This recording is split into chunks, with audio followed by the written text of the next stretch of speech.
If you are looking for a new great read, you are in luck. Melissa Dalton Martinez from The Book Break joins me now with 3 books. We have 2 of them here. Yes. And the first one we all need. Absolutely. And I mean, I feel like I don't know exactly what to do in a crisis. Yeah, you know what? Honestly, I felt the same way with Crisis Preparedness Handbook. The thing that I really liked about it is it made me feel not overwhelmed. I mean, it's over 460 pages, but it's really well laid out. Wow. It is a big book. It is. It's like the encyclopedia of preparedness. But there are charts, there are checklists, there are all kinds of things in there to help you one step at a time. And so for me, you know, I'm busy with work, I'm busy with my kids, but I don't have to do it all at once.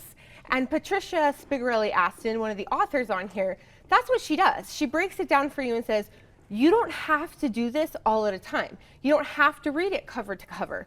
But if you find something in this that applies to you now, you can take steps to move yourself closer to being fully prepared. I mean, there are so many different things in here about food preparedness, about clothing that you would need in it. I mean, I feel like you would have to have this on hand so you could look things up during a crisis. And even, it doesn't have to be like a huge crisis, even small crises. Like a lot of us across Utah right now are experiencing power losses. And what do you do for lights in a power loss, right? Well, okay, we've got a flashlight, but what about your cell phone? What do you do to charge your cell phone? Do you have power packs? Do you have a flashlight with a plug-in in it? Like there are so many things.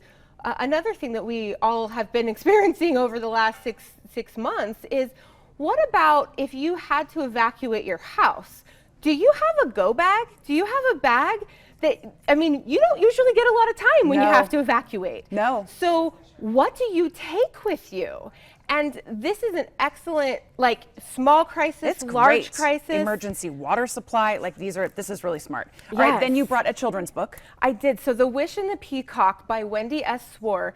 I loved this book because it was really touching, but it was also funny. So I like to, with kids' books, I like to read them before I let my kids read them, just in case. And I was listening to this in my ear pods on a car drive, and I couldn't help, I was just laughing out loud, and my kids are like, I want to hear, you know?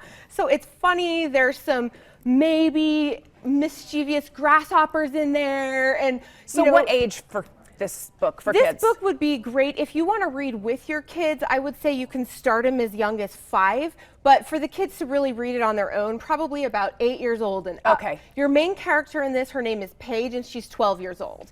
So it's a great school age kid book. I like the color in the front of it too. It's really pretty. Okay, and then the last one is which one? The Paper Daughters of Chinatown by Heather B. Moore.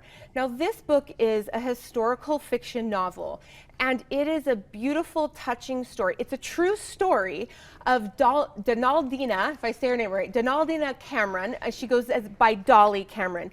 And Dolly, when she was 25, she came to San Francisco, California, and agreed to help with teaching sewing for a year at a women's mission home to rescue Chinese women who were brought here under false pretenses and forced into slavery. Wow. And she ends up staying at the mission home, eventually becoming the director, and stayed there for 40 years, rescuing hundreds, thousands of Chinese women. And in our world today, there's a lot of hard stuff. And what I really love about The Paper Daughters of Chinatown is it teaches us that you don't have to be out of the ordinary to be extraordinary. To do something wonderful. Absolutely. Oh, I love that you have the books cornered for us. So how do we follow you if we want? So you can go to thebookbreak.com. Okay. And I'm going to be giving away one of each of these books, and you can choose whether you want the ebook or the physical book. And anyone can go to thebookbreak.com and enter to win. And also find out, you can buy these books online and other places. You give us all the info. Yes, thank you so much for coming on the show. You bet.